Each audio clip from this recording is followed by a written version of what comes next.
In the quiet hours after sunset, when the golden glow of the hearth fire cast long shadows across the wooden beams of a Norse longhouse, the Viking people prepared for what modern science now recognizes as perhaps the most effective sleep in human history. While we in the 21st century struggle with insomnia, sleep disorders, and the constant glow of electronic devices, the Norse inhabitants of Scandinavia during the Viking Age 793–1066 CE experienced a relationship with sleep that was profoundly different and arguably superior to our own. The notion that people from a culture often characterized by raiding and warfare might have enjoyed exceptional sleep quality may seem counterintuitive, yet the evidence suggests that the environmental conditions, cultural practices, and lifestyle factors of Viking Age Scandinavia created a perfect storm of circumstances conducive to restorative sleep. From the natural rhythms of their days to their sleeping environments, from their dietary habits to their philosophical approach to rest, the Norse people embodied sleep practices that modern sleep scientists now desperately recommend to their sleep-deprived patients. Archaeological findings from sites across Scandinavia, Iceland, and the Norse settlements in the British Isles, combined with literary evidence from the sagas and Eddas, reveal a culture whose sleep patterns were deeply attuned to natural cycles.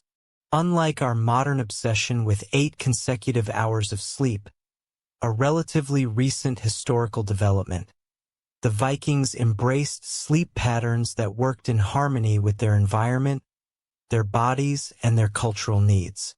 This article explores the multifaceted reasons why Viking sleep practices may have been the most effective in human history. We will examine how their biphasic sleep patterns aligned with natural human rhythms, how their physical environments promoted better sleep, and how their cultural attitudes toward rest created healthier sleep hygiene than many subsequent civilizations achieved. By understanding the sleep practices of the Norse people, we gain not only historical insight but potentially valuable lessons for improving our own troubled relationship with sleep in the modern world. As we journey through the sleeping habits of the Viking Age, we will meet characters like Thorvald the shipbuilder, whose winter sleep routine in his coastal Norwegian homestead reveals much about Norse sleep environments, and Astrid the healer, whose knowledge of sleep-inducing herbs was passed down through generations. Through these historically grounded examples, we can glimpse the lived experience of sleep during this fascinating period of human history. The evidence suggests a provocative conclusion. Despite their reputation as fierce warriors and explorers, the people of the Viking Age may have been among the most well-rested humans in history, a quality that perhaps contributed to their remarkable achievements in navigation, craftsmanship, and cultural expansion. As we shall see when it comes to sleep, we modern humans have much to learn from our Norse ancestors. The modern world's obsession with consolidated 8-hour sleep is a historical anomaly, a product of industrialization, artificial lighting, and rigid work schedules rather than human biology. Archaeological evidence and saga accounts suggest that the Vikings, like many pre-industrial societies, practiced what sleep historians call biphasic or segmented sleep, a pattern that may have been far more aligned with our natural biological rhythms. The evidence for Viking biphasic sleep. The Old Norse language itself provides clues to this sleep pattern. The sagas frequently mention Fjostersvefn, first sleep, and references to waking in the middle of the night for various activities before returning to Ogersvefn, second sleep. While these terms don't appear consistently enough to form conclusive evidence alone, they align with what we know about pre-industrial sleep patterns across Europe. In the Greedy Saga, the titular hero Grettir Asmundarson is described as rising after his first sleep to tend to household matters before returning to his bedding later in the night. Similarly, in Egil's Saga, there are references to characters waking in the dead of night to conduct business or conversations before returning to sleep until dawn. Archaeological evidence from Viking settlements supports this textual evidence. Excavations at Jorvik, modern-day York in England, a significant Viking settlement, revealed household layouts conducive to nighttime activity. Fire pits in longhouses show evidence of being maintained throughout the night, suggesting regular waking periods. The natural pattern of Viking sleep, based on this evidence and our understanding of pre-industrial sleep patterns, a typical Viking sleep schedule likely followed this pattern. After sunset, particularly during the long winter nights that dominate Scandinavian latitudes, the household would gather around the central hearth. As darkness fell completely, usually a few hours after sunset, they would retire for their first sleep. This might last approximately 4 hours, after which many would wake naturally.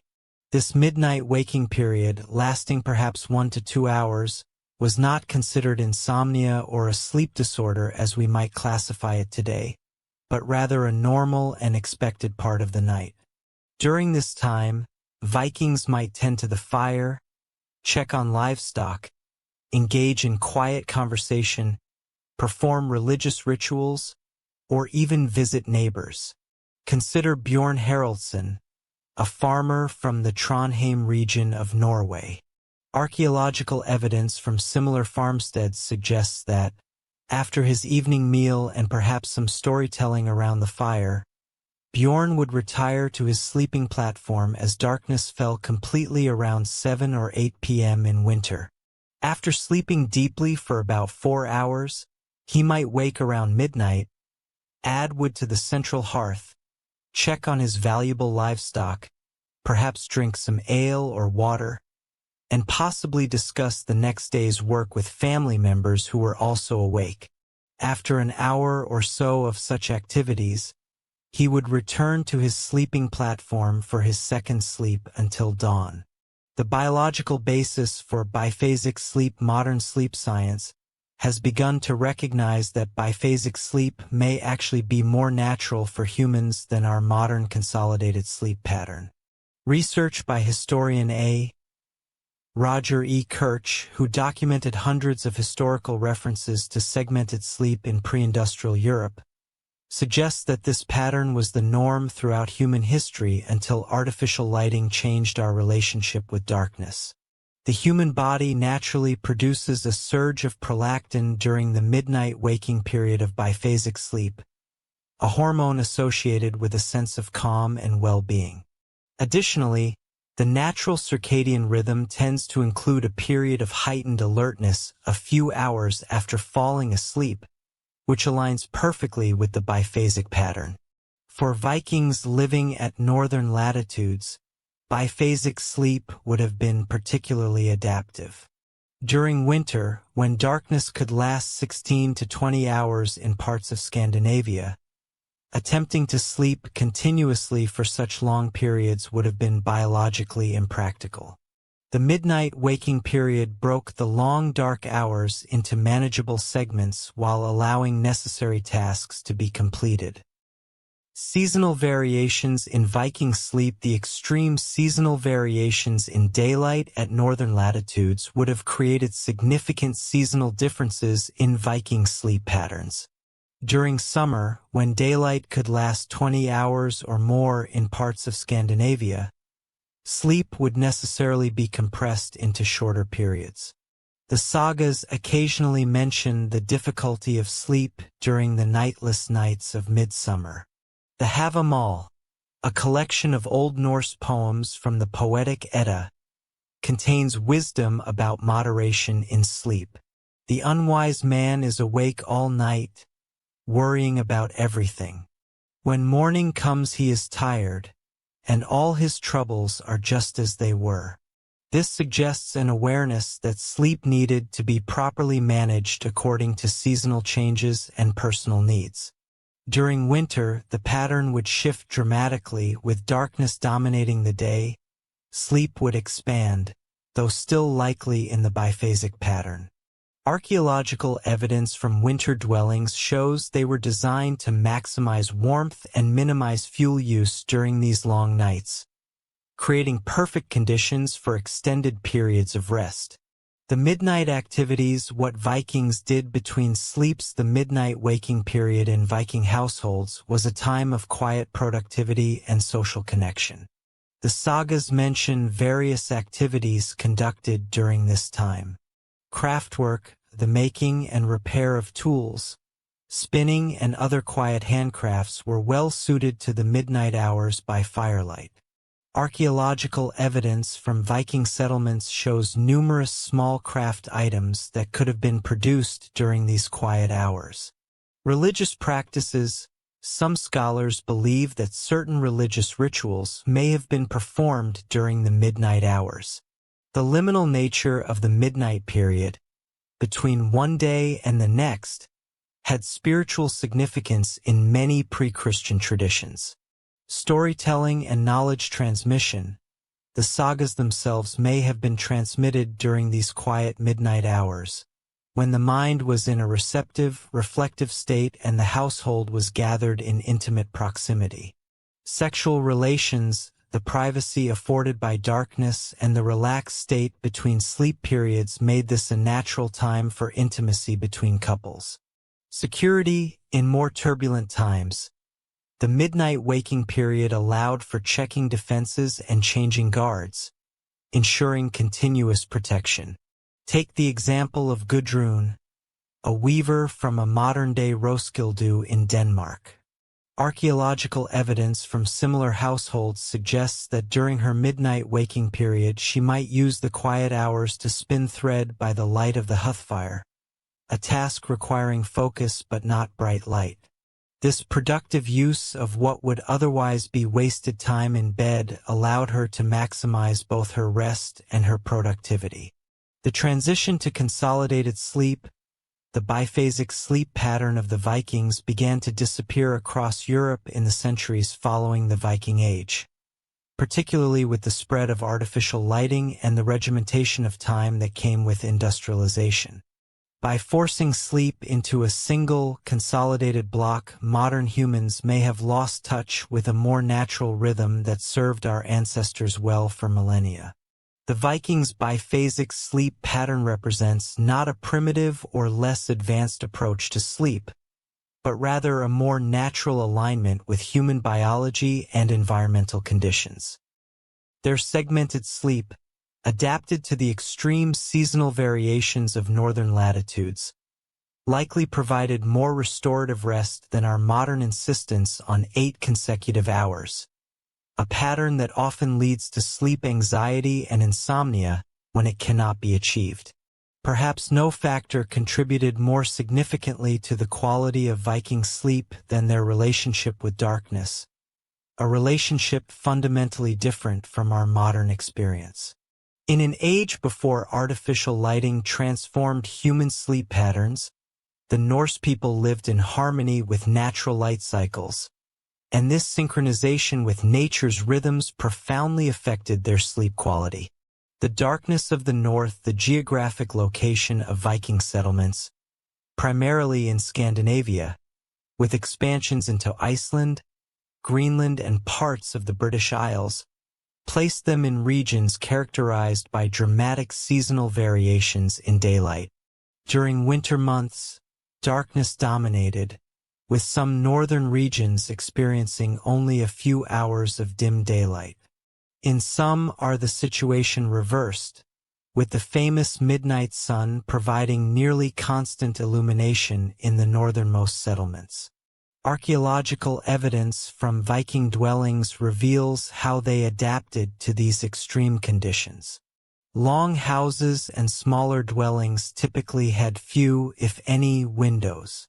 Those that existed were small and could be covered with translucent materials like animal membrane or oiled cloth, or simply blocked with shutters. The primary source of light and heat was the central hearth, whose fire would be banked low during sleeping hours. This created an environment of profound darkness during sleeping periods, a darkness far more complete than most modern humans ever experience.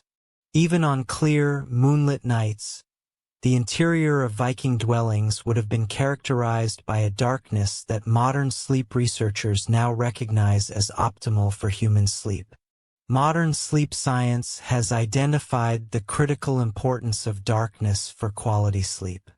Darkness triggers the production of melatonin, the hormone that regulates sleep-wake cycles. Without sufficient darkness, melatonin production is suppressed, leading to difficulty falling asleep, reduced sleep quality, and potential long-term health consequences. The Vikings, living without artificial light, would have experienced melatonin production patterns closely aligned with natural sunset and sunrise. During winter months, this would have meant elevated melatonin levels for extended periods, creating ideal conditions for deep, restorative sleep. Consider Leif, a fisherman living on the Norwegian coast near modern-day Bergen. Archaeological evidence from similar coastal settlements suggests that his winter sleep environment would have been characterized by nearly complete darkness from mid-afternoon until late morning. With only the dim glow of banked coals in the hearth providing minimal illumination, his pineal gland would have produced melatonin at optimal levels for 12 to 16 hours each day during winter months.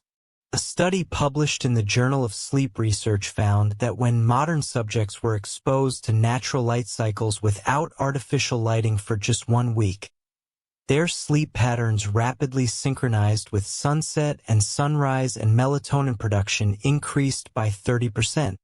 The Vikings lived their entire lives in such conditions, suggesting they likely experienced consistently optimal melatonin production. The Vikings were not, of course, without any form of artificial light. They used fires, oil lamps, and candles made from tallow or beeswax. However, these light sources differed fundamentally from modern lighting in ways that preserved sleep quality. First, these light sources produced primarily yellow-red spectrum light rather than the blue spectrum light that most severely suppresses melatonin production. Modern research has shown that exposure to blue light, common in LEDs and screens, in the evening can delay melatonin production by up to 3 hours. The warm spectrum light of Viking fires and candles would have had minimal impact on their circadian rhythms. Second, these light sources were relatively dim. Archaeological experiments with reconstructed Viking oil lamps and candles suggest they produced between 5 to 20 lumens of light, compared to a modern LED bulb's 800 to 1,500 lumens. This low light level would have been insufficient to significantly suppress melatonin production. Third, artificial light was used sparingly due to the effort and resources required to produce it. Candles and oil for lamps were relatively expensive in terms of labor and materials. The sagas occasionally mention the careful use of lighting resources, suggesting that artificial light was used judiciously rather than wastefully. The Havamal contains wisdom that could be interpreted as addressing the importance of darkness for sleep. The wise guest has his ways when he comes to the feast, silent attention and thought. This could suggest the value placed on quiet, darkened environments for restoration. The extreme seasonal variations in daylight at northern latitudes presented unique challenges for sleep regulation. During the winter months, the abundance of darkness made obtaining sufficient sleep relatively straightforward. However, the summer months, with their extended daylight, required cultural adaptations. Archaeological evidence from Viking settlements shows the use of thick curtains or hangings that could be used to create artificial darkness during summer sleeping periods. These were typically made of heavy wool, which would have been effective at blocking the midnight sun. In Iceland, some dwellings show evidence of sleeping areas built into the thickest parts of the turf walls, creating naturally darkened sleeping spaces, regardless of external light conditions. The sagas mention the use of specific sleeping arrangements during summer months. In Egil's saga, there are references to sleeping chambers being arranged to minimize light exposure. This suggests a cultural awareness of the importance of darkness for sleep quality, even during periods when natural darkness was scarce. The Vikings' relationship with natural light cycles extended beyond the simple day-night dichotomy. Evidence suggests they were acutely aware of lunar cycles and their potential impact on sleep. The Old Norse calendar was primarily lunar, and several surviving artifacts show detailed tracking of lunar phases. Full moon nights, which provide significantly more illumination than moonless nights, are occasionally mentioned in the sagas in connection with difficulty sleeping or increased activity. Snorri Sturluson, in the Prose Edda, references the moon's influence on natural cycles, suggesting an awareness of its potential impact on human rhythms as well. Modern research has confirmed that lunar cycles can indeed influence human sleep, with studies showing that people take longer to fall asleep and experience reduced deep sleep during full moon phases, even when they cannot see the moon. The Vikings' awareness of these natural cycles likely led to behavioral adaptations.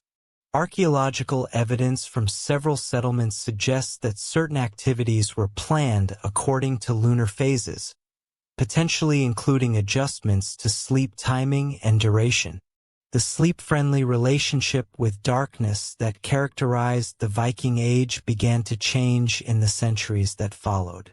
The increased use of candles, the development of better oil lamps, and eventually gaslighting and electric light progressively eroded the natural darkness that had supported human sleep for millennia. By the Industrial Revolution, artificial light had dramatically altered human sleep patterns across much of Europe. The invention of the electric light bulb in the late 19th century accelerated this change, creating environments where true darkness became increasingly rare. Today, light pollution affects more than 80% of the world's population, and many people never experience the kind of complete darkness that was normal for the Vikings. This constant exposure to artificial light, particularly blue-spectrum light in the evening hours, has been linked to widespread sleep disorders and related health problems. The Vikings' embrace of natural darkness, both by necessity and through cultural adaptations, likely contributed significantly to sleep quality superior to that experienced by most modern humans. Their sleep environments, characterized by profound darkness during sleeping hours, would have supported optimal melatonin production and natural circadian rhythms, creating conditions for deep, restorative sleep that many of us can only imagine. One of the most striking differences between Viking sleep practices and our modern approach lies in the fundamentally communal nature of sleep during the Norse era. While contemporary Western culture prizes private bedrooms and individual sleeping arrangements, archaeological evidence and saga accounts reveal that Vikings typically slept in shared spaces, an arrangement that likely enhanced both their physical security and psychological well-being. Archaeological excavations of Viking dwellings across Scandinavia, Iceland, and Norse settlements in Scotland and Ireland reveal consistent patterns in sleeping arrangements. The typical Viking longhouse featured a central hearth with sleeping platforms or benches running along the walls. These platforms, often raised and built into the structure of the building, were shared sleeping spaces rather than private rooms. At Stung, a remarkably well-preserved Viking Age farmstead in Iceland, archaeologists have uncovered clear evidence of communal sleeping arrangements. The main longhouse featured raised platforms along both long walls that served as seating during the day and sleeping areas at night. Similar arrangements have been found at sites ranging from Jorvik, York in England, to Lance-aux Meadows in Newfoundland, suggesting this was a consistent pattern across the Viking world.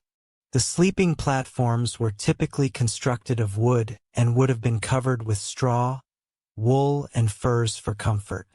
Archaeological evidence suggests that these platforms were not divided into individual sleeping spaces but were continuous, with entire households sharing the same sleeping area. Based on archaeological findings and saga accounts, we can reconstruct typical sleeping arrangements in Viking households. The master of the household and his wife typically occupied the most favorable position on the sleeping platform, usually the section nearest the central hearth for warmth, and often slightly elevated or separated by subtle architectural features to denote status. Children, unmarried relatives, and servants would occupy other sections of the same sleeping platform, arranged according to status and practical considerations. In larger households, there might be sleeping platforms on both sides of the longhouse, with the household head's family on one side and lower status members on the other. Consider the household of Gunnar Hammondarson, a wealthy farmer from southern Iceland, whose homestead has been partially excavated. Archaeological evidence suggests his longhouse measured approximately 20 meters by 5.5 meters, with sleeping platforms running along both long walls.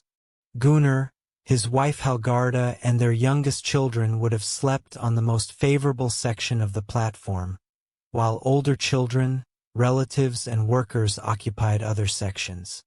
During particularly cold winter nights, the entire household, perhaps 15 to 20 people, would have slept in the same space, their body heat contributing to the warmth of the building. This communal sleeping arrangement provided significant security benefits in an age when physical safety could not be taken for granted. With multiple people sleeping in the same space, there was always someone likely to wake if danger threatened. The sagas contain numerous accounts of households being alerted to danger by someone waking during the night, a natural security system embedded in their sleeping arrangements. In Jarl's saga, when enemies approach Gunnar's farm at night intending harm, they are detected because someone in the household hears them outside and raises the alarm. This pattern appears repeatedly in the sagas. The communal sleeping arrangement functioning as an effective early warning system. For travelers, communal sleeping provided similar security. The Havamal advises travelers to remain vigilant. Let a man never sleep in the house of a stranger. Many a man who appears harmless proves harmful when night comes. The poem goes on to suggest that sleeping with one's weapons close at hand is wise practice. In communal sleeping situations, travelers would be surrounded by others, reducing vulnerability. Beyond the practical security benefits, modern sleep science suggests that communal sleep arrangements may have provided significant psychological benefits that enhance sleep quality. Humans are inherently social creatures, and the sense of security that comes from sleeping in the presence of trusted others can profoundly impact sleep quality. Research published in the journal Sleep Health has found that people who report stronger social connections and social support tend to experience better sleep quality. The physical proximity of trusted others during sleep appears to reduce vigilance and anxiety, allowing for deeper, more restorative sleep. For Viking children, sleeping alongside family members would have provided a sense of security that modern sleep researchers recognize as crucial for healthy sleep development. Studies of traditional cultures that practice co-sleeping have found that children in these arrangements often experience fewer sleep disturbances and develop healthy sleep associations. The saga literature occasionally references the comfort derived from communal sleeping. In Greta's saga, the protagonist, who spends much time in isolation due to his outlaw status, specifically mentions missing the security of sleeping among household members. This suggests a cultural recognition of the psychological benefits of communal sleep. The communal nature of Viking sleeping arrangements raises obvious questions about privacy, particularly for intimate relations between couples. Archaeological and literary evidence suggests several adaptations that address these concerns. Some excavated Viking dwellings show evidence of curtains or dividers that could be used to create semi-private areas within the communal sleeping space. At the Coppergate excavations in York, archaeologists discovered remnants of textile dividers that appear to have been used to section off portions of sleeping platforms. The sagas occasionally mention closed beds or bed closets, box-like structures that could provide privacy within the larger communal space. These appear to have been primarily used by the head of the household and his wife, representing both a status symbol and a practical solution to privacy needs. Additionally, the biphasic sleep pattern discussed earlier created natural opportunities for intimacy during the midnight waking period, when some household members might be engaged in activities away from the sleeping area. While Viking sleep was fundamentally communal, archaeological evidence reveals subtle status distinctions within sleeping arrangements. Higher status individuals typically occupied the warmest, most comfortable sections of sleeping platforms, usually those closest to the central hearth. In some excavated longhouses, the head of the household's sleeping area featured slightly better construction, additional furs, or small architectural distinctions. At Borg in Lofoten, Norway, archaeologists uncovered a large chieftain's longhouse with clear evidence of status differentiation in sleeping arrangements. The high-status sleeping area was slightly elevated and featured remnants of higher-quality bedding materials and other sections. These status distinctions within communal sleeping arrangements reflect the hierarchical yet interconnected nature of Viking society, maintaining social order while preserving the security and psychological benefits of sleeping in proximity to others. The intensity of communal sleeping likely varied seasonally in the Viking world. During the harsh northern winters, practical considerations of warmth would have encouraged closer sleeping arrangements, with body heat serving as a valuable resource for survival. Archaeological evidence from several sites suggests that winter dwellings were often smaller and more heavily insulated than summer structures, creating more intimate sleeping conditions during cold months. In contrast, during summer months with milder temperatures, sleeping arrangements may have been more dispersed, with some household members possibly sleeping in outbuildings or even outdoors. This seasonal variation would have created a rhythm of social closeness and distance throughout the year, potentially contributing to social cohesion, while preventing the conflicts that might arise from constant close proximity. The communal sleeping arrangements that characterized the Viking Age began to change in the centuries that followed. With the introduction of Christianity and increasing influence from continental European practices, architectural styles gradually shifted toward more compartmentalized living spaces. By the late medieval period, homes of wealthy Scandinavians began to feature separate sleeping chambers, at least for high-status individuals. This trend continued and accelerated through the Renaissance and into the modern era, eventually resulting in our contemporary emphasis on private bedrooms. This transition from communal to private sleep represents one of the most significant but least discussed changes in human sleep behavior over the past millennium. The Vikings' communal sleep practices, which had evolved over thousands of years to enhance both security and psychological well-being, were gradually replaced by sleeping arrangements that prioritized privacy and individual space, often at the expense of the social connection that had characterized sleep throughout most of human history. The evidence suggests that the communal nature of Viking sleep likely contributed significantly to its quality. By sleeping in the presence of trusted others, Vikings would have experienced enhanced security and psychological comfort that modern sleep science recognizes as conducive to deep, restorative sleep. Their communal sleeping arrangements represented not a primitive necessity to be overcome, but rather a sophisticated adaptation that supported optimal sleep in their historical context. The physical sleep environment of the Viking Age differed dramatically from our modern bedroom settings, yet archaeological evidence suggests that Norse sleeping arrangements may have provided superior ergonomic support and healthier sleeping conditions than many contemporary mattresses. The Viking bed, consisting primarily of natural materials gathered from their local environments, created a sleep surface that modern sleep science increasingly recognizes as beneficial for proper spinal alignment and temperature regulation. Archaeological excavations across the Viking world reveal consistent patterns in the construction of sleeping surfaces. The foundation typically consisted of raised wooden platforms built along the walls of longhouses. These platforms, constructed of split logs or planks, were generally 40 to 60 centimeters high and 1.5 to 2 m wide, dimensions that allowed them to serve as seating during the day and sleeping areas at night.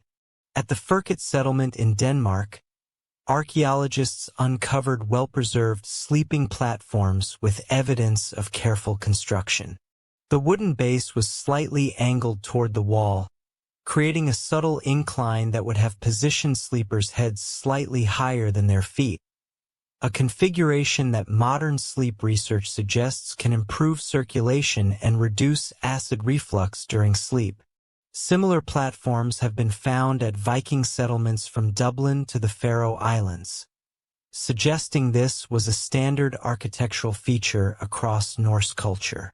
The wooden platform itself provided a stable, level foundation that prevented sleepers from coming into direct contact with the often damp ground, an important consideration in the humid northern climate.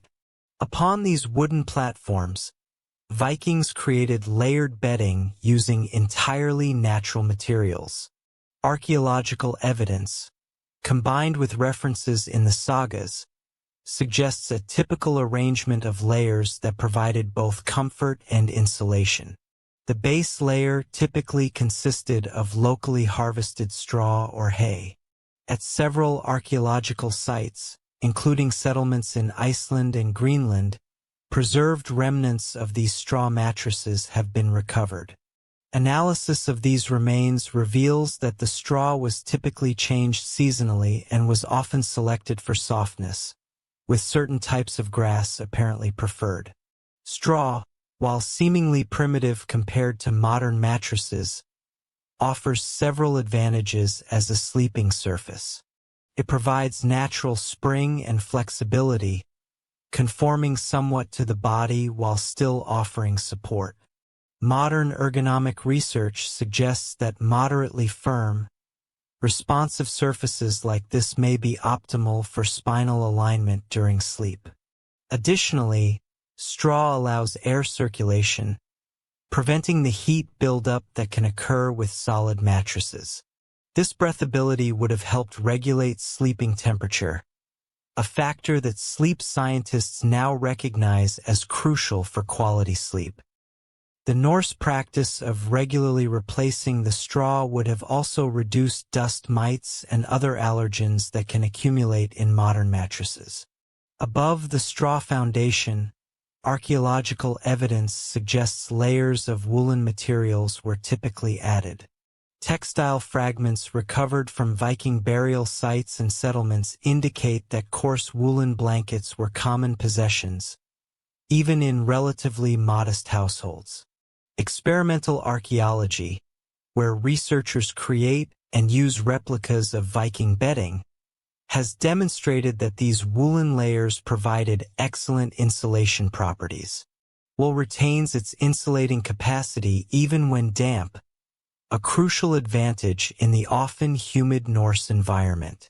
Additionally, wool's natural lanolin content makes it somewhat water-resistant and inhibits bacterial growth, contributing to a healthier sleeping environment.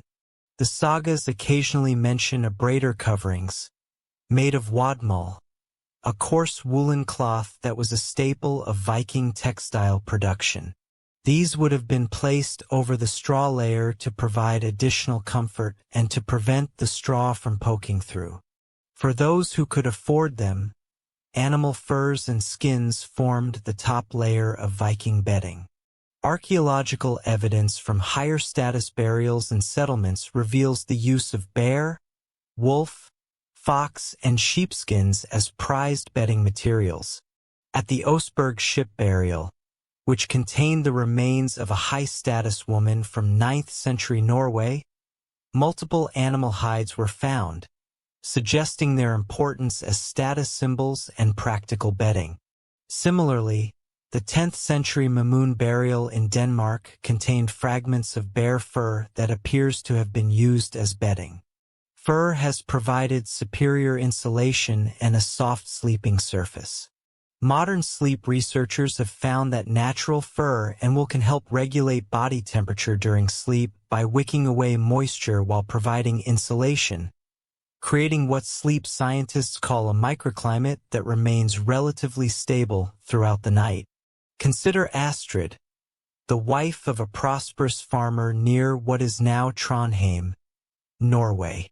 Archaeological evidence from similar households suggests her sleeping area would have consisted of a wooden platform, covered first with fresh rye straw, changed seasonally, then a layer of coarse woolen cloth, and finally, as befitting her status, several sheepskins and perhaps a bear skin.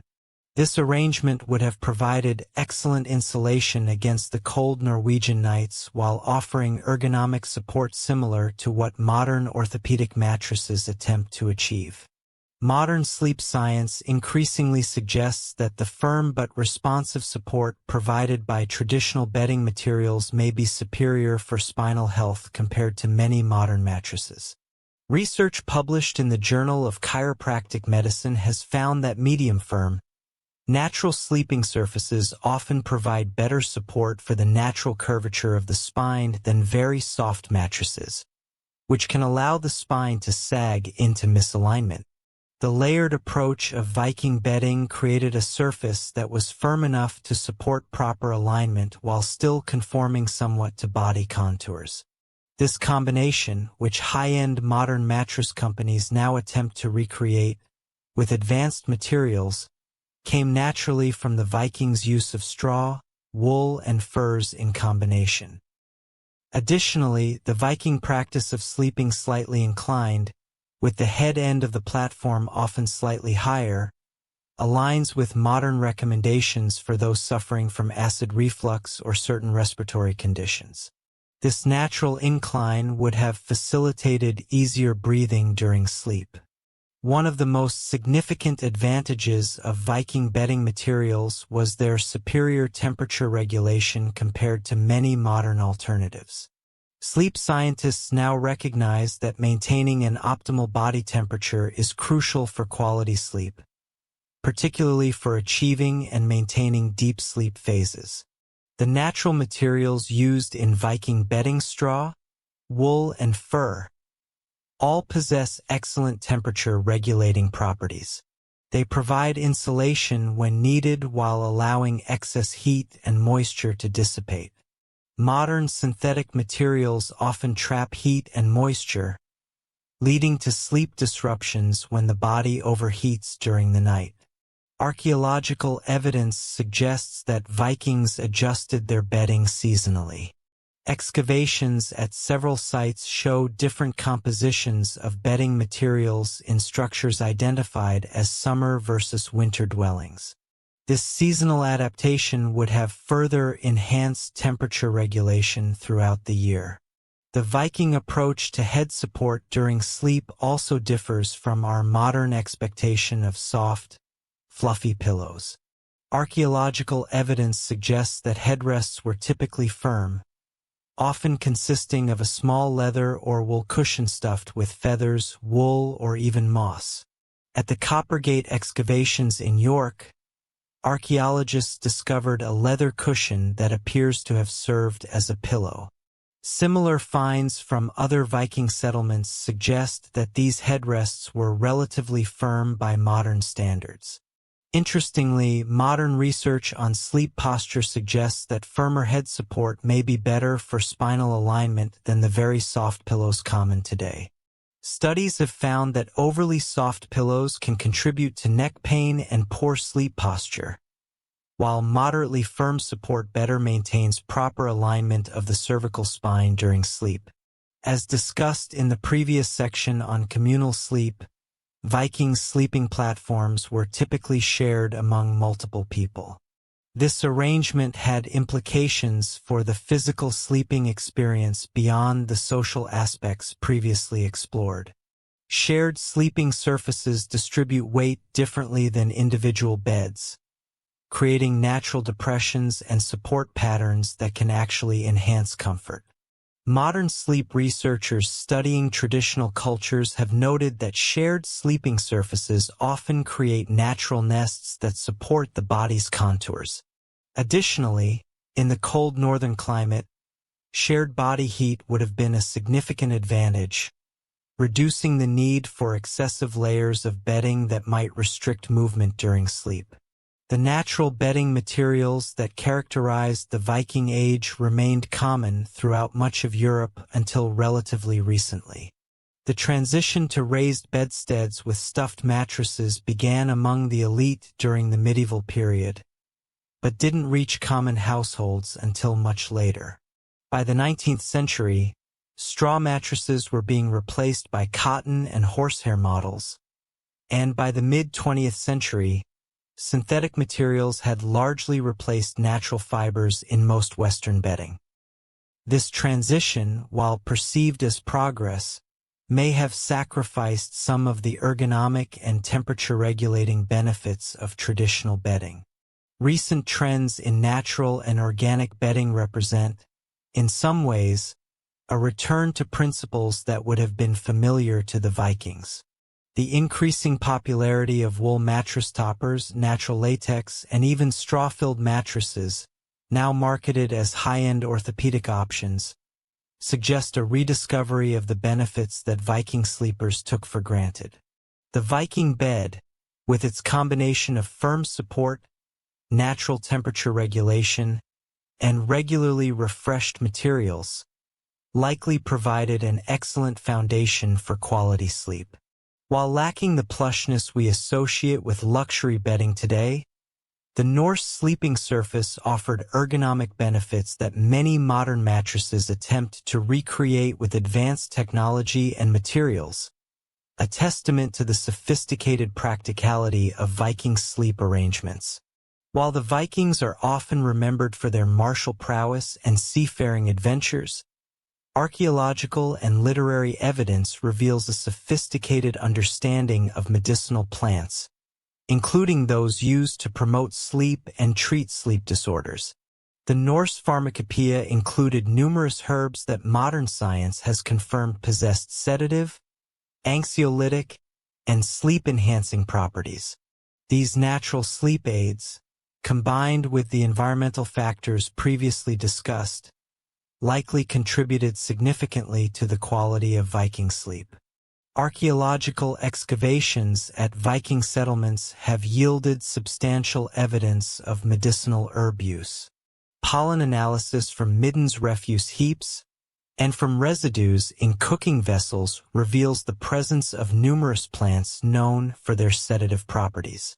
At Jorvik, York, archaeologists discovered preserved seeds and plant remains including valerian, Valeriana officinalis, hops, Humulus lupulus, and linden, Tilia species, all plants with documented sleep-promoting properties. Similar findings have emerged from excavations in Dublin, Hedeby, and various Scandinavian sites, suggesting widespread knowledge of these plants' properties. Particularly telling are finds from what appear to be healers' or herbalists' dwellings. At a 10th century settlement near Koppang, Norway, archaeologists uncovered a building containing numerous preserved plant materials and specialized containers, suggesting it may have belonged to someone specializing in herbal medicine. Among the identified plants were several with sedative properties. While the sagas rarely focus specifically on medicinal practices, they contain occasional references to sleep-inducing herbs and preparations. In Egil's saga, there is mention of a drink prepared to help an ailing person sleep, while other sagas contain passing references to herbal treatments for various ailments, including sleep difficulties. More detailed information comes from slightly later, medieval Scandinavian medical texts that likely preserved older knowledge. The 13th century Harperstrang Legebo, Henrik Harperstrang's medical book, written in Denmark but drawing on older traditions, contains numerous references to herbs used for sleep, including detailed instructions for their preparation and use.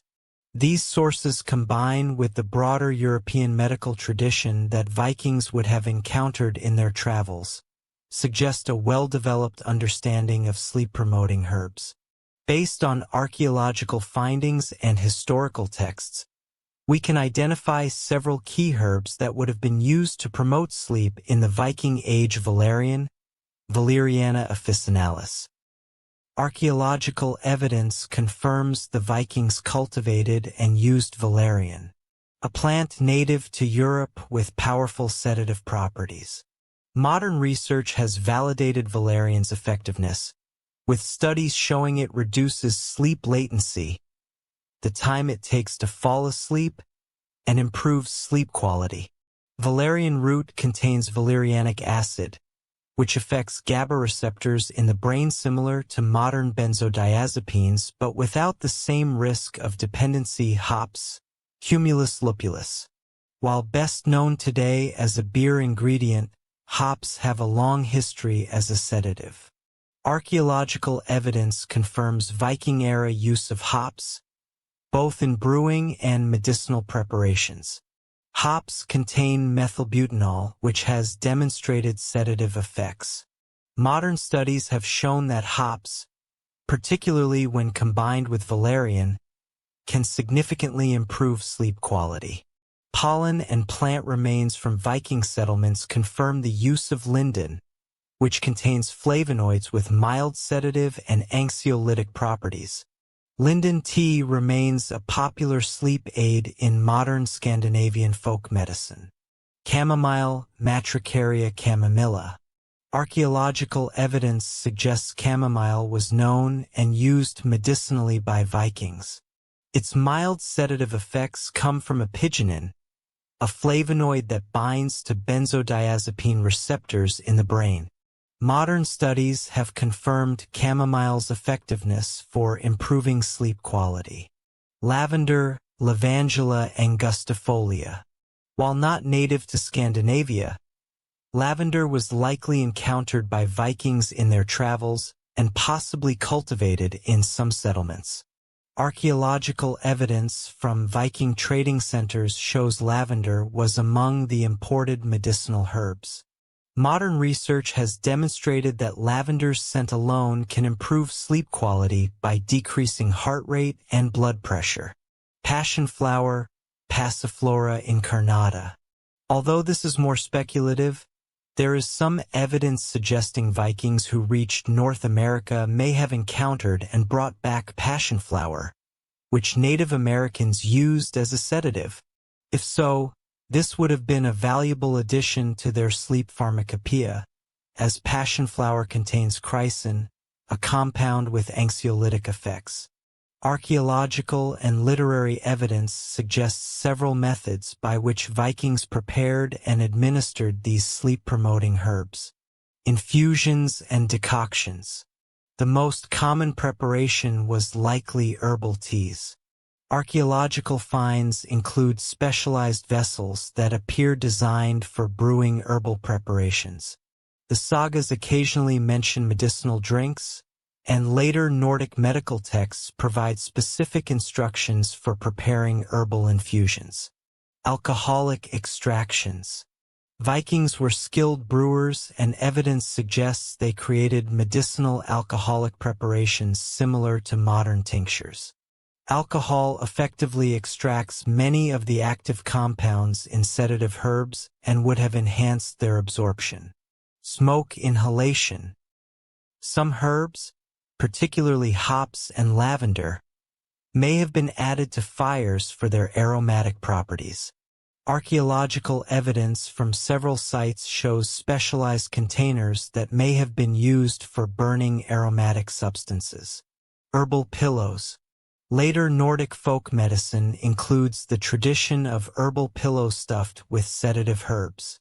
While direct archaeological evidence of this practice from the Viking Age is lacking, it represents a plausible use of these plants. The use of medicinal herbs in Viking culture likely had both practical and ritualistic dimensions. These sagas suggest that healing was often associated with magical or spiritual practices, and the administration of herbal remedies probably incorporated elements of ritual. Archaeological evidence from several sites shows what appear to be ritualistic arrangements of herbs and specialized containers in contexts suggesting medicinal use. This suggests that the effectiveness of herbal sleep aids may have been enhanced by the psychological impact of ritual administration, what modern medicine would recognize as a placebo effect supplementing the herb's pharmacological properties. Consider Thora, a healer from a settlement near modern-day Roskilde in Denmark. Archaeological evidence from similar contexts suggests she would have maintained a garden of medicinal herbs, including valerian and chamomile. For a person suffering from sleep difficulties, she might prepare a strong decoction of valerian root, enhanced with hops and sweetened with honey. This would be administered in the evening, perhaps accompanied by specific incantations or rituals that enhanced its perceived effectiveness. The combination of the herb's genuine pharmacological properties and the psychological impact of their ritual administration would likely have produced significant improvements in sleep quality. Seasonal variations in herbal sleep aids. The extreme seasonal variations in daylight at northern latitudes would have necessitated different approaches to sleep aids throughout the year. Archaeological and literary evidence suggests awareness of this need. During the long winter nights when obtaining sufficient sleep was less problematic, milder herbs like chamomile and linden might have been preferred. During summer, with its extended daylight, stronger sedatives like valerian and hops would have been more valuable for inducing sleep despite the ambient light. Some archaeological evidence suggests seasonal harvesting patterns for different medicinal herbs, with some collected and dried in larger quantities at specific times of year, suggesting awareness of their optimal potency cycles. An important consideration when comparing Viking herbal sleep aids to modern pharmaceutical alternatives is their relative safety profile. Modern sleeping medications, while effective, often carry risks of dependency, tolerance, and side effects. The herbal remedies used by Vikings generally have much milder side effect profiles and lower risks of dependency.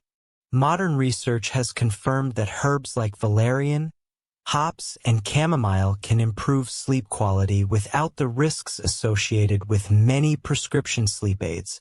While less potent than pharmaceuticals, their gentler action may actually have been advantageous for regular use, allowing Vikings to enhance sleep quality without developing tolerance or dependency.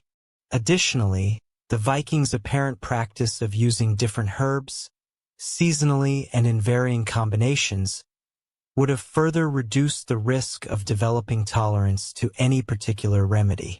Perhaps the most significant advantage of the Viking approach to sleep aids was their integration into a holistic sleep environment.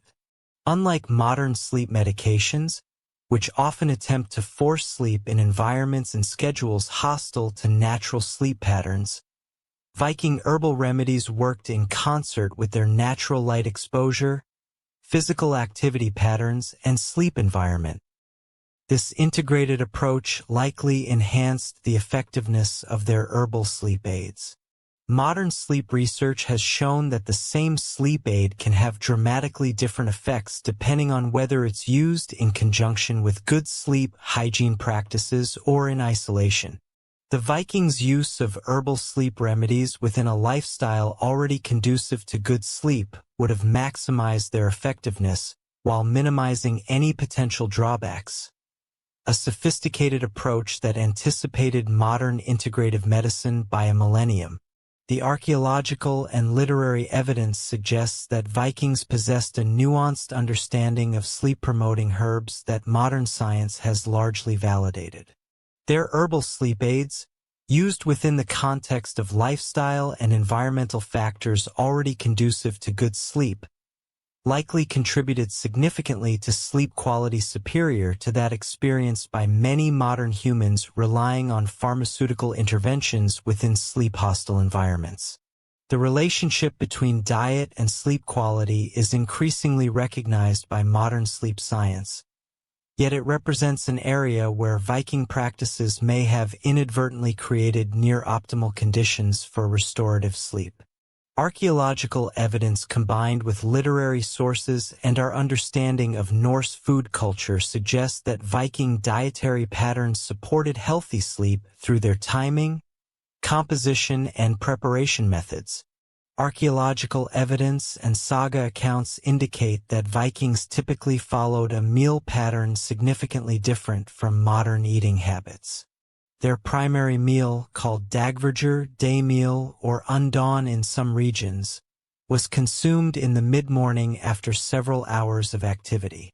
A second substantial meal, natverder, night meal, was eaten in the late afternoon or early evening, well before bedtime.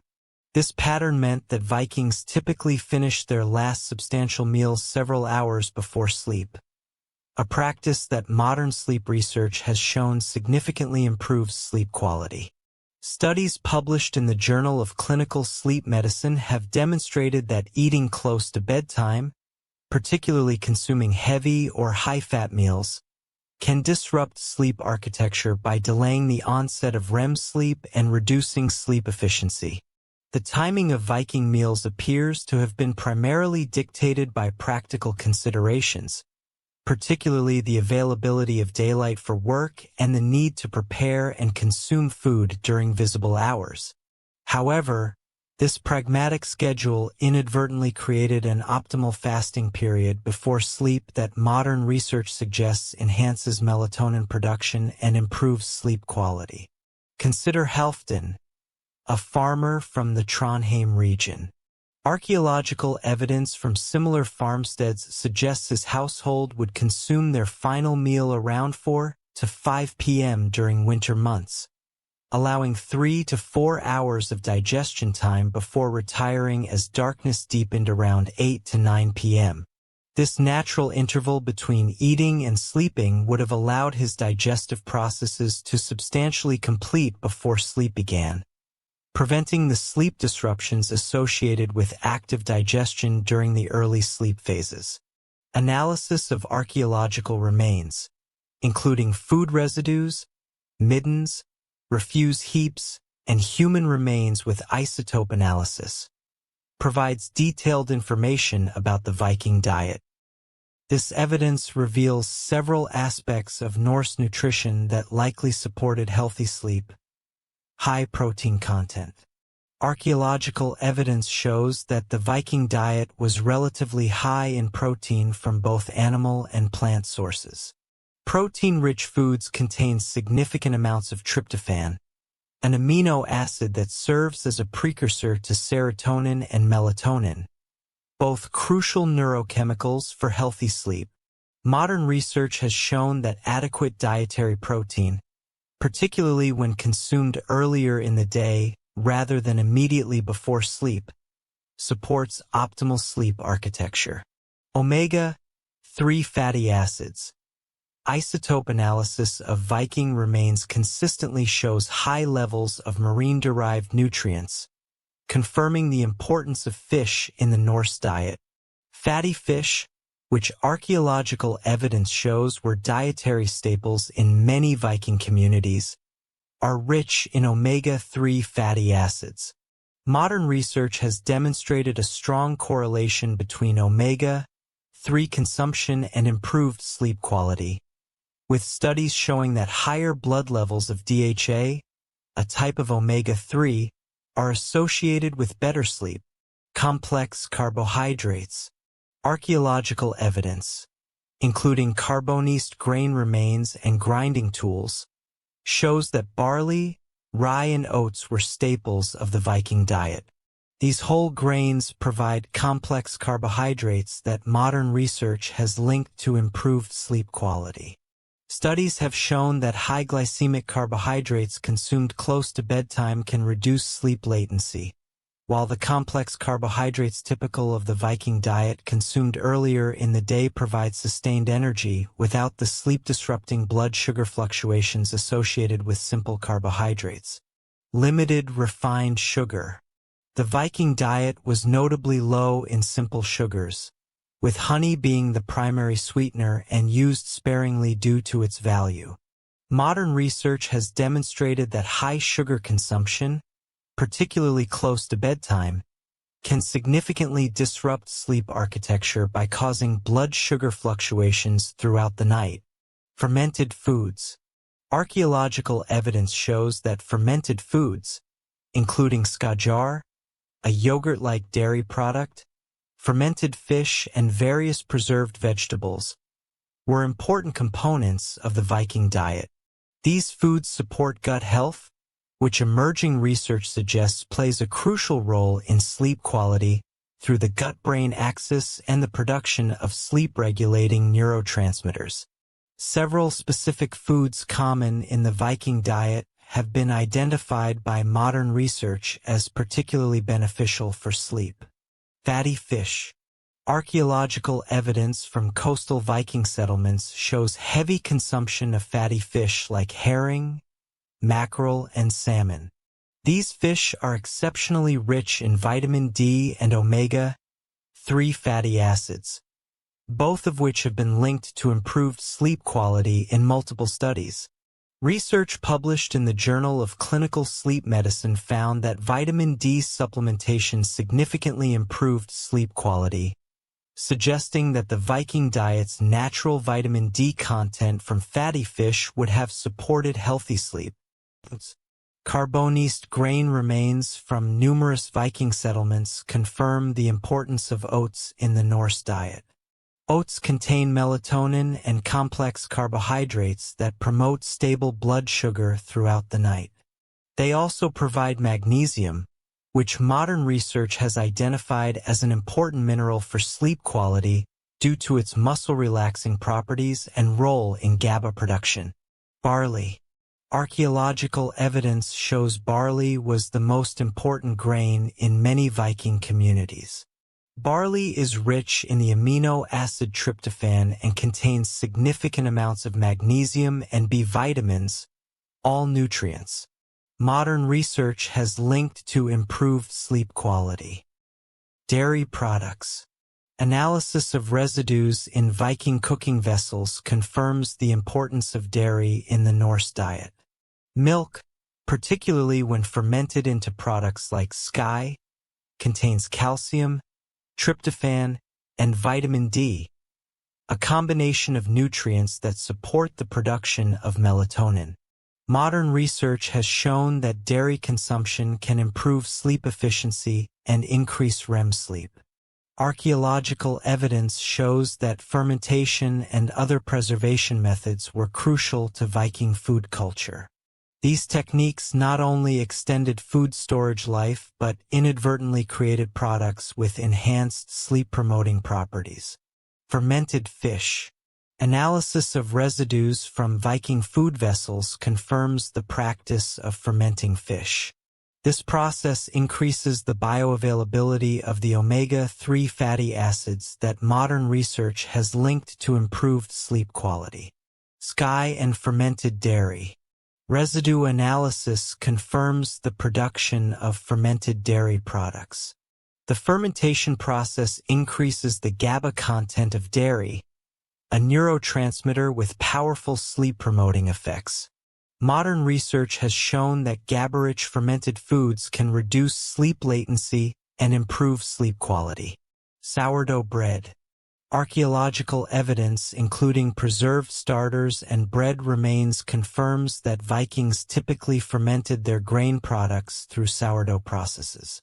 This fermentation reduces the phytic acid content of grains, increasing the bioavailability of sleep-promoting minerals like magnesium and zinc.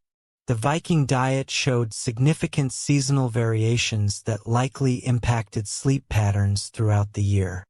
Archaeological evidence from Middens shows clear seasonal patterns in food consumption that would have affected sleep. Winter diet. During winter months, preserved foods dominated the Viking diet. These included dried and fermented fish, smoked meats, and stored grains. All foods that modern research has shown contain higher levels of certain sleep-promoting compounds compared to their fresh counterparts.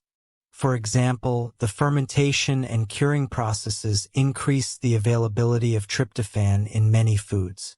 Summer diet. Archaeological evidence shows that summer diets included more fresh vegetables, fruits, and dairy. These foods are rich in antioxidants and minerals that support melatonin production. The natural synchronization of diet with seasonal light changes may have helped Vikings maintain healthy sleep despite the dramatic seasonal variations in daylight at northern latitudes. Analysis of Viking drinking vessels and well constructions confirms the importance of adequate hydration in Norse culture. Water. Ale with lower alcohol content than modern beer and whey-based drinks appear to have been the primary beverages. Modern sleep research has established that proper hydration is crucial for quality sleep, while dehydration can fragment sleep and increase awakening frequency.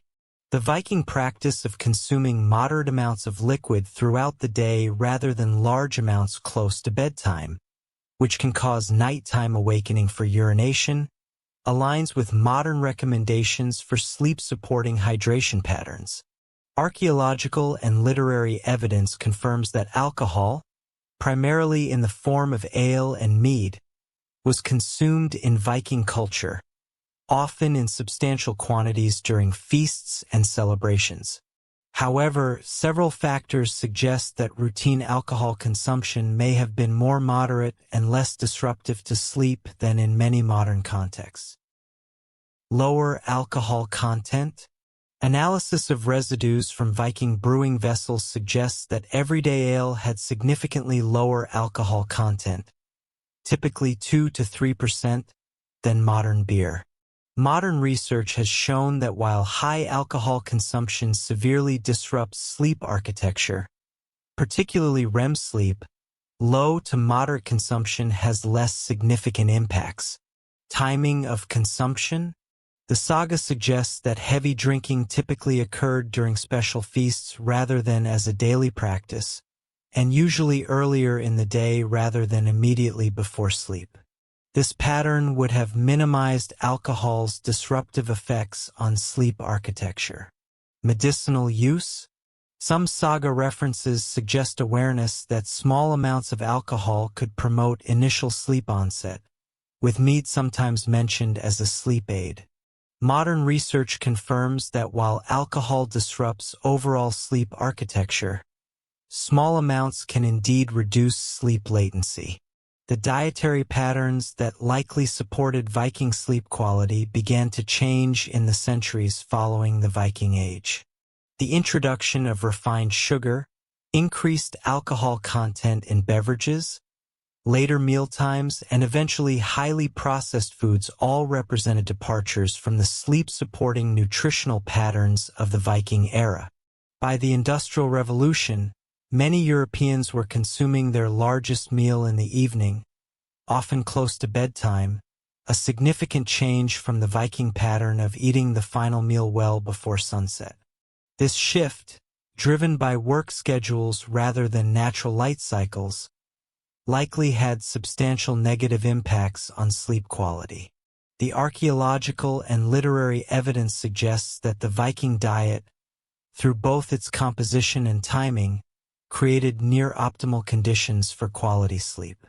Their consumption of foods rich in sleep-promoting nutrients, combined with meal timing that allowed complete digestion before sleep, likely contributed significantly to sleep quality.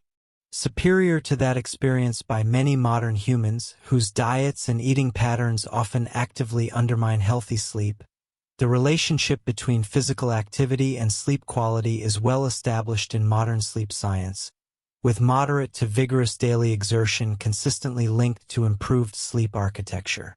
Archaeological evidence, saga accounts, and our understanding of daily life in the Viking Age suggests that Norse physical activity patterns may have created ideal conditions for deep, restorative sleep, conditions increasingly rare in our sedentary modern world. Archaeological evidence provides clear insights into the physical nature of Viking existence. Analysis of skeletal remains shows distinctive muscle attachment patterns and bone density consistent with regular, intense physical activity. These skeletal markers vary by gender and social status, but universally indicate higher activity levels than modern populations. Examination of male Viking skeletons frequently shows asymmetrical development of arm and shoulder muscles, consistent with regular rowing, a physically demanding activity central to Norse maritime culture. Female skeletons often show distinctive muscle attachments associated with grain grinding, textile production, and other physically demanding domestic activities. Even high-status Vikings show skeletal indicators of regular physical activity. The remains of individuals buried with wealthy grave goods still display bone density and muscle attachment sites indicative of regular exertion, suggesting that physical activity was universal across Viking society rather than limited to laborers. The daily energy expenditure of Vikings would have far exceeded modern levels. Based on archaeological evidence and experimental archaeology, where researchers attempt to recreate historical activities, estimates suggest that Viking farmers, craftspeople, and warriors regularly expended 3,000 to 4,000 calories daily through physical activity, compared to the 300 to 600 calories the average modern office worker expends through physical activity. The specific types of physical exertion common in Viking daily life align remarkably well with activities modern sleep science identifies as particularly beneficial for sleep quality.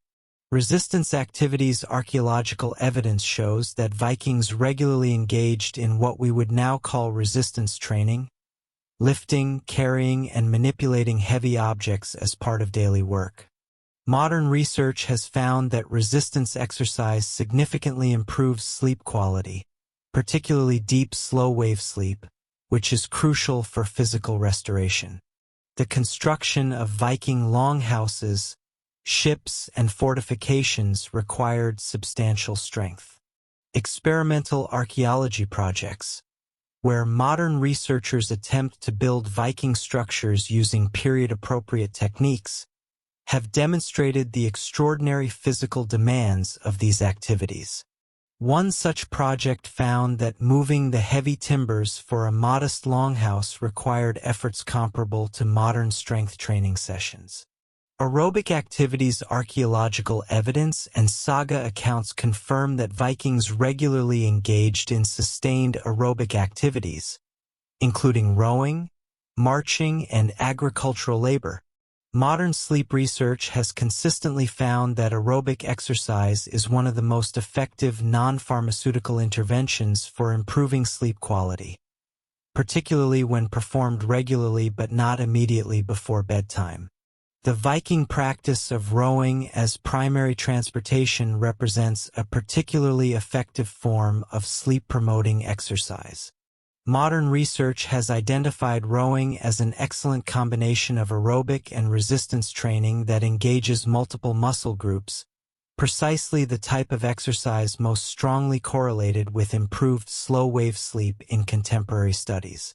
Outdoor activity and natural light exposure. Archaeological and literary evidence confirms that most Viking activity occurred outdoors, regardless of weather.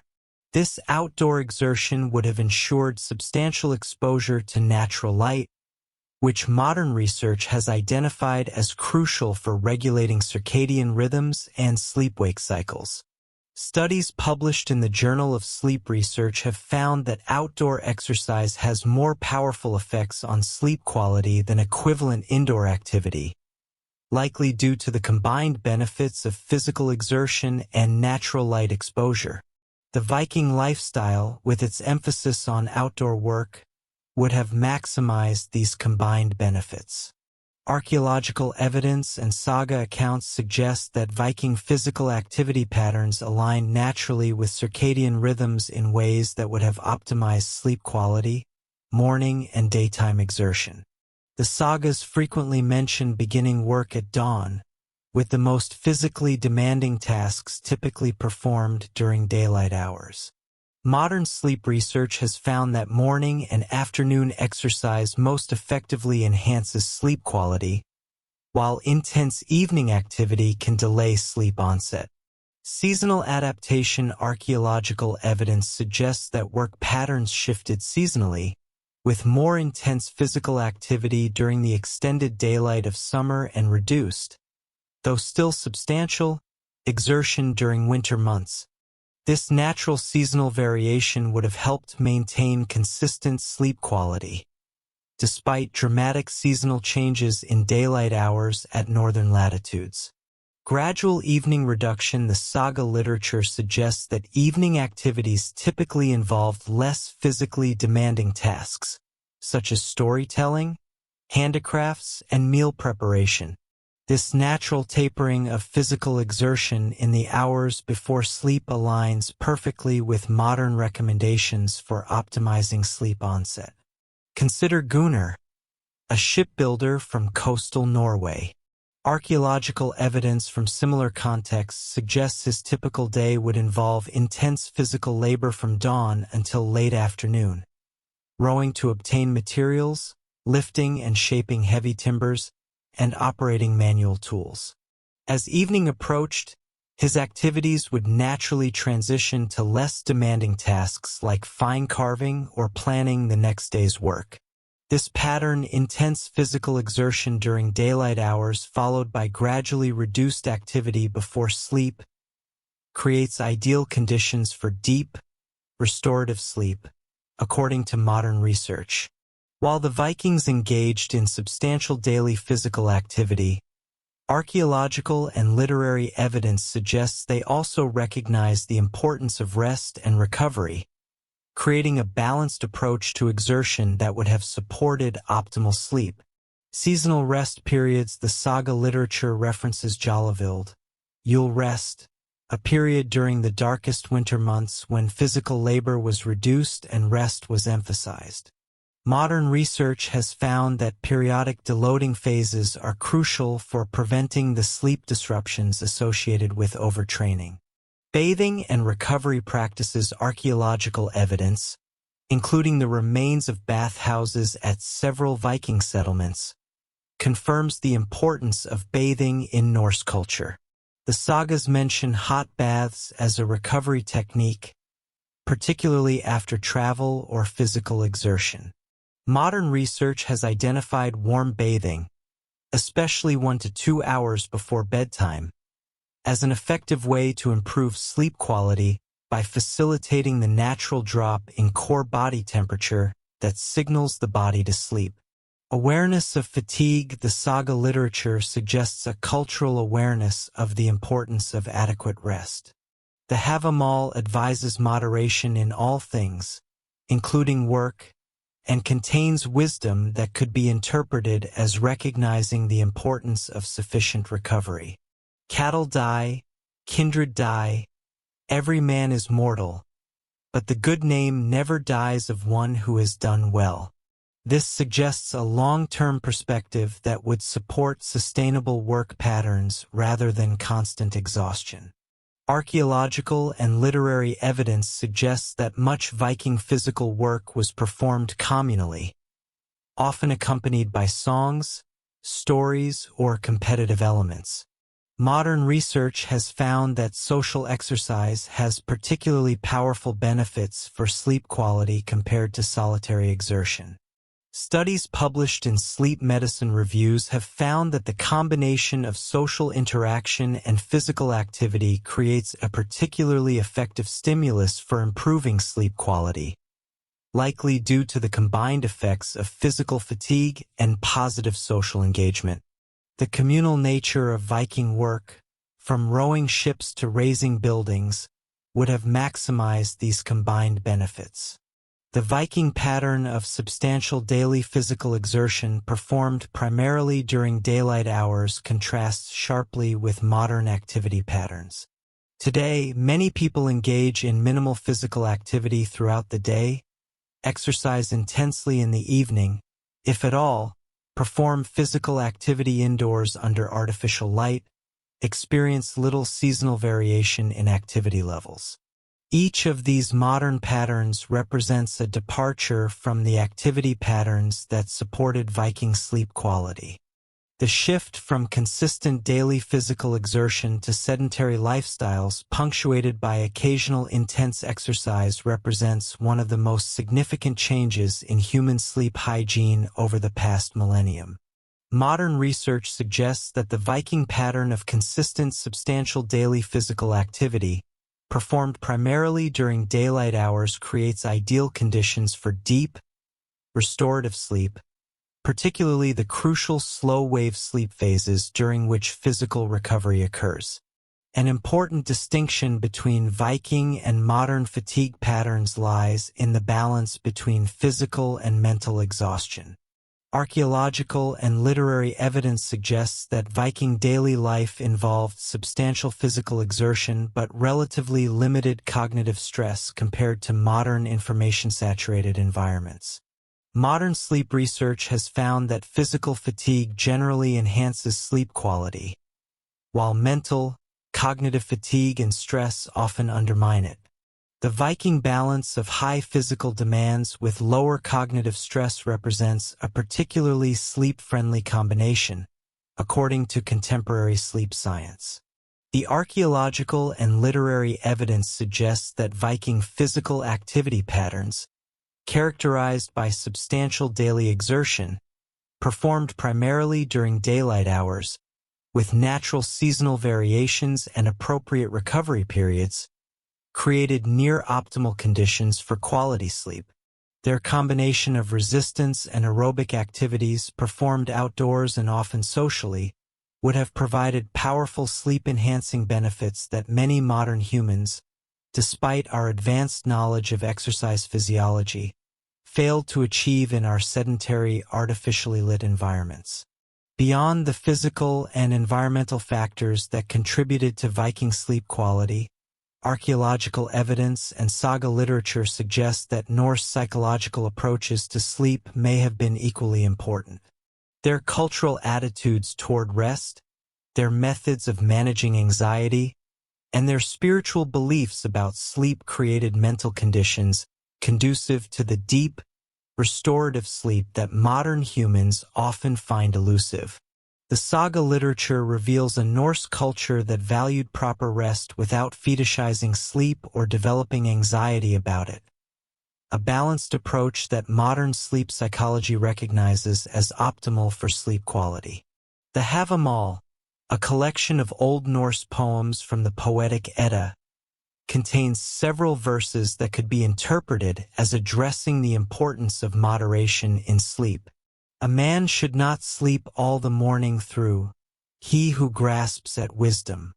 This suggests a cultural value placed on rising with purpose, while other verses warn against excessive vigilance and worry. The unwise man is awake all night and ponders everything over, When morning comes he is weary in mind and all is a burden as ever. These complementary perspectives suggest a balanced approach that valued adequate sleep without excessive concern about it. Precisely the attitude that modern sleep psychologists recommend for optimal sleep quality.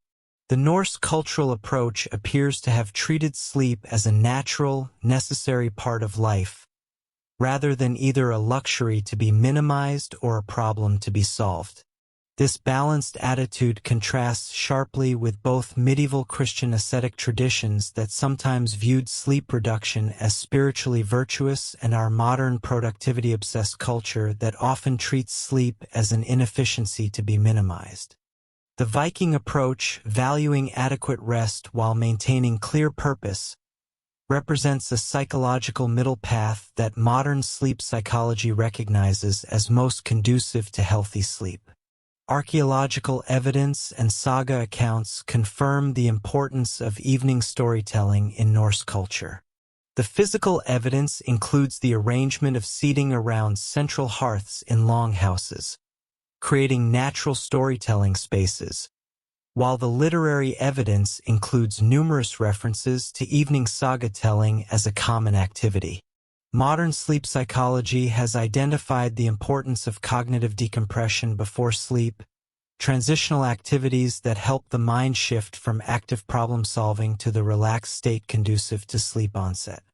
The Viking practice of evening storytelling would have served this function perfectly, providing entertainment while allowing listeners to mentally disengage from the concerns of the day. Research published in Sleep Medicine has found that pre-sleep activities involving passive engagement, like listening to stories, improve sleep onset and quality compared to problem-solving activities or exposure to interactive media. The Viking tradition of oral storytelling in the evening hours represents an ideal pre-sleep cognitive activity, according to modern sleep science. Consider Astrid, a woman from a farmstead near what is now Uppsala, Sweden. Archaeological evidence from similar households suggests that after the evening meal, her family would gather around the hearth, where an elder might recount tales of ancestors or mythological stories. This passive listening experience would have allowed her mind to gradually transition from the active concerns of the day to a more receptive, relaxed state ideal for sleep onset, all without the blue light exposure or interactive stimulation that undermines sleep in modern evening entertainment. Archaeological evidence, including amulets and carved symbols found near sleeping areas, combined with literary references in the sagas and Eddas, suggests that Vikings held complex spiritual beliefs about sleep and dreaming that likely influenced their sleep experience. The Norse cosmology included significant attention to dreams as potential sources of wisdom or prophecy. In numerous sagas, including Gisela's saga and Laxdela's saga, dreams are portrayed as meaningful experiences that provide guidance or warnings. This perspective contrasts with some later Christian views that sometimes associated dreams with demonic influence, a belief that could generate sleep anxiety. The Norse view of dreams as potentially valuable experiences rather than threats may have reduced sleep anxiety and created a more positive psychological approach to sleep. Modern sleep psychology has found that positive attitudes toward dreaming are associated with better sleep quality, while fear of dreams can contribute to insomnia and sleep avoidance. Additionally, archaeological evidence suggests that Vikings sometimes placed protective amulets near sleeping areas. These physical manifestations of spiritual protection likely provided psychological comfort that facilitated sleep onset. Modern sleep research has confirmed that perceived safety is a crucial psychological prerequisite for quality sleep, activating parasympathetic nervous system responses that facilitate sleep onset and maintenance. The saga literature suggests that Norse culture developed specific psychological approaches to uncertainty and worry, approaches that would have supported healthy sleep in a world full of genuine dangers and unpredictability. The concept of Urdur or Urdr or fate appears repeatedly in Norse literature, suggesting a worldview that acknowledged the limits of personal control over outcomes. While Vikings certainly took practical actions to manage risks, the literary evidence suggests they complemented this with a philosophical acceptance of uncertainty that modern psychology would recognize as beneficial for sleep. Research in sleep psychology has consistently found that acceptance-based approaches to uncertainty reduce pre-sleep anxiety and rumination more effectively than problem-solving approaches. When applied to uncertainties that cannot be immediately resolved, the Viking cultural emphasis on acknowledging the role of fate alongside personal action represents a sophisticated psychological balance that would have supported healthy sleep even in challenging circumstances. The Havamal contains wisdom that could be interpreted as advocating this balanced approach.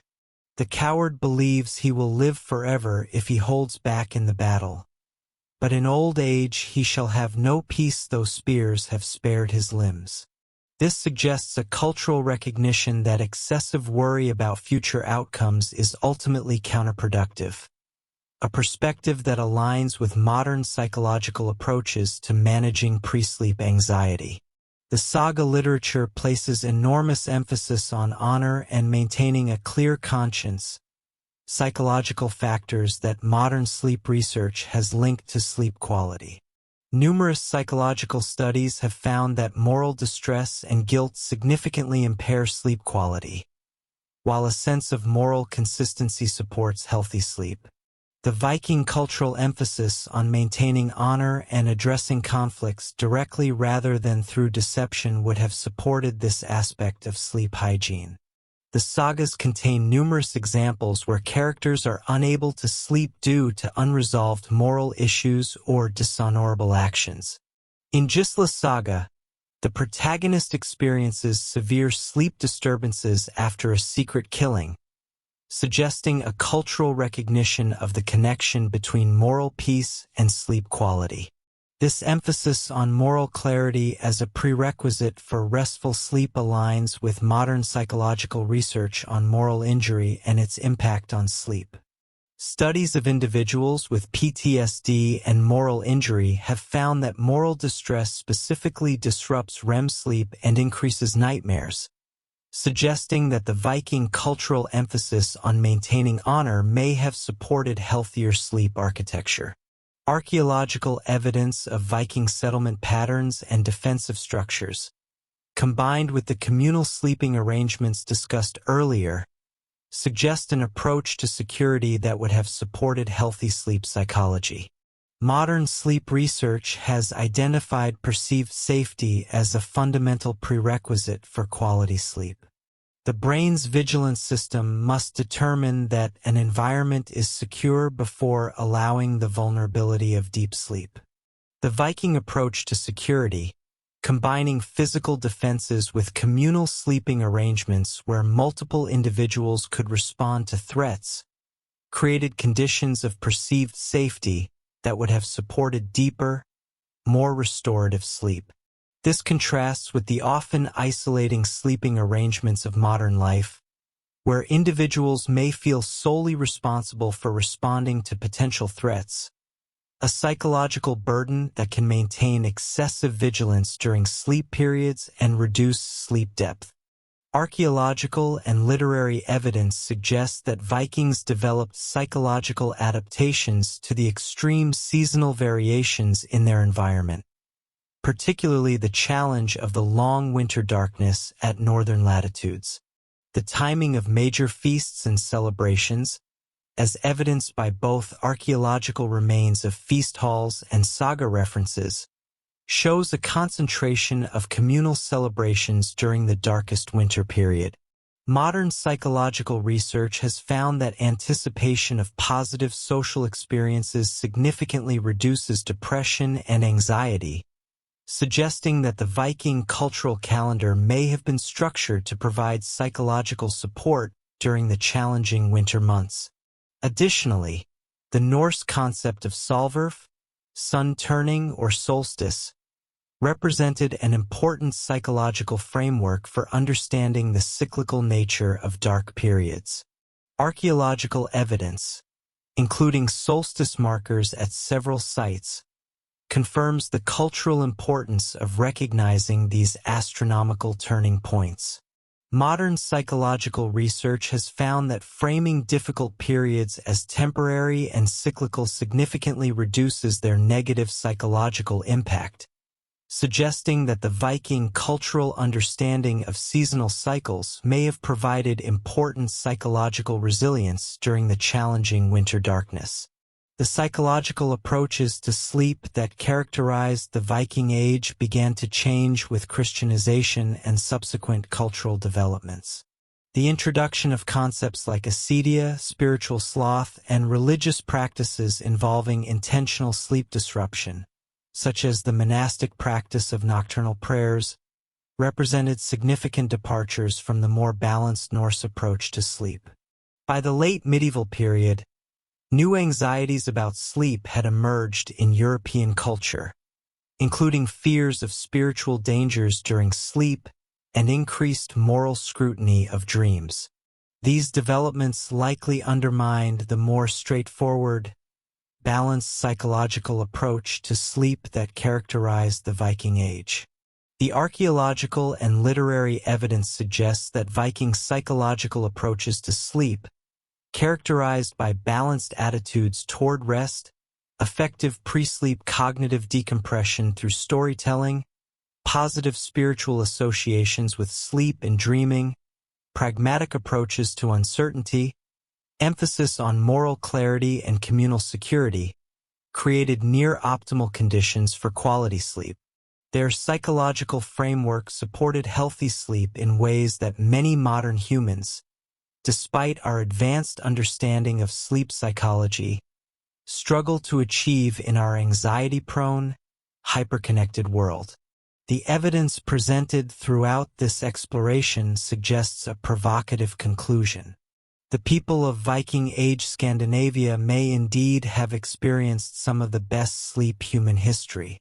Their sleep practices were not superior due to any single factor, but rather through the remarkable alignment of multiple elements: environmental, physical, nutritional, and psychological, that collectively created ideal conditions for restorative sleep. The Viking approach to sleep was not the result of advanced scientific understanding or deliberate optimization.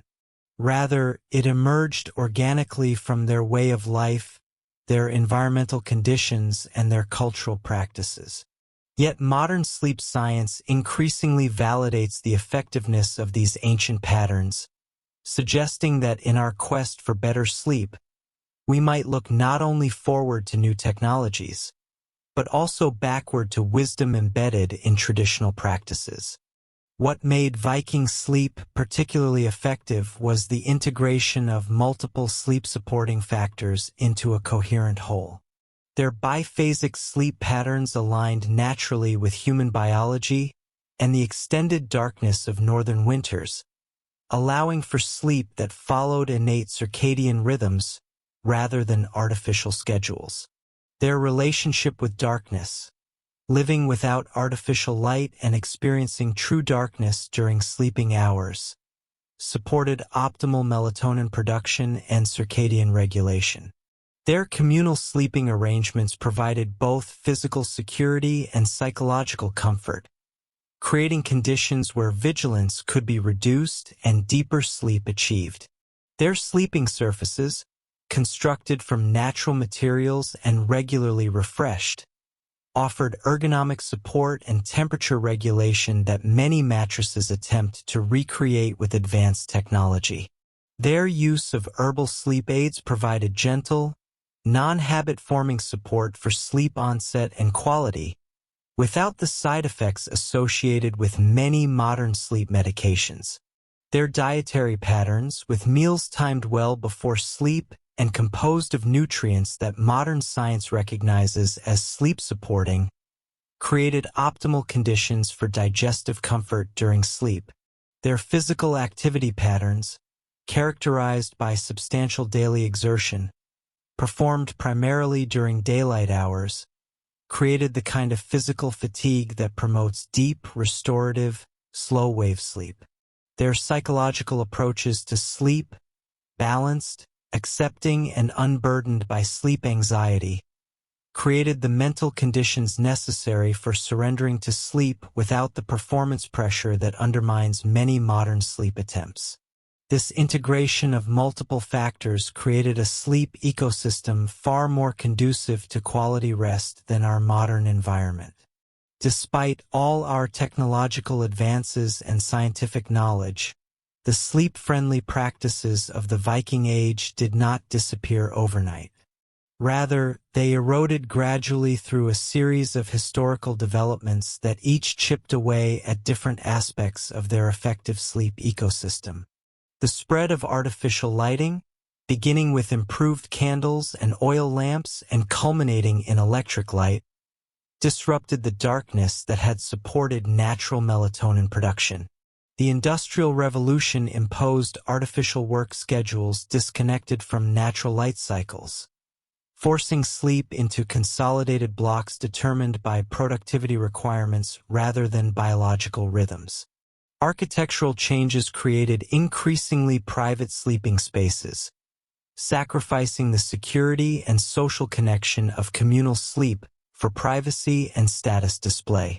The medicalization of sleep transformed a natural process into a performance metric, creating sleep anxiety that undermines the very rest it attempts to measure.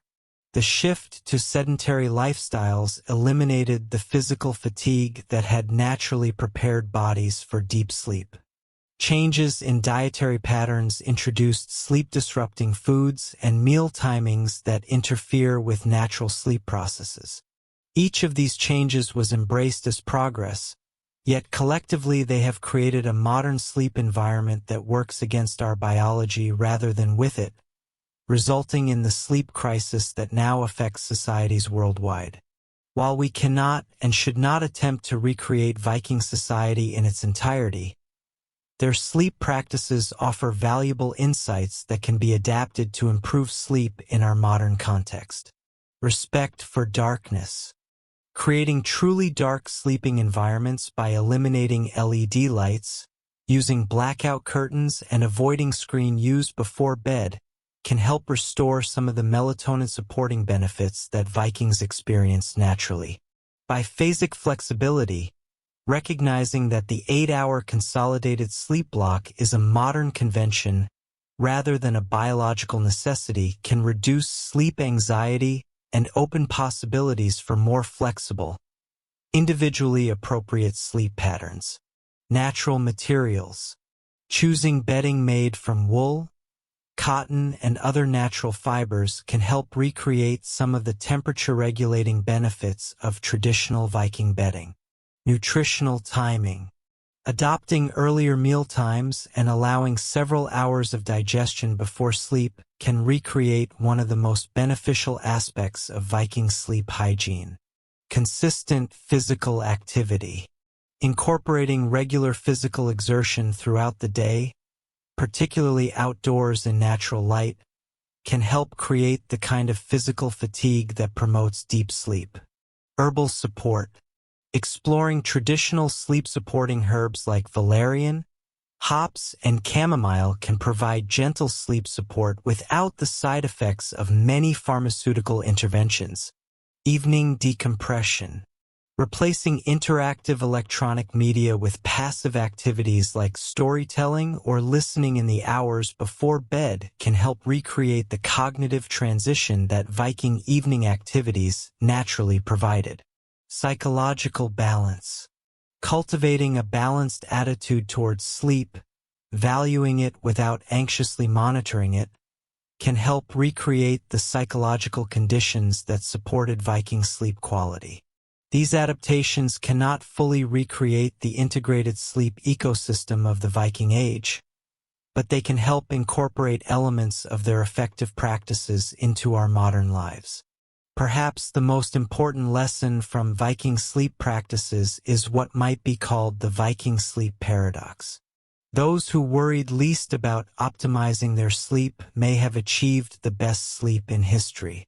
Their sleep quality emerged not from deliberate optimization, but as a natural consequence of a lifestyle aligned with human biology and environmental conditions. This stands in stark contrast to our modern approach, where sleep is increasingly treated as a performance metric to be optimized through technology, supplements, and careful monitoring. The evidence suggests that this anxious attention to sleep optimization may actually undermine the very rest it attempts to improve. The Vikings remind us that the best sleep comes not from treating rest as a problem to be solved, but from creating the environmental, physical, and psychological conditions where healthy sleep emerges naturally.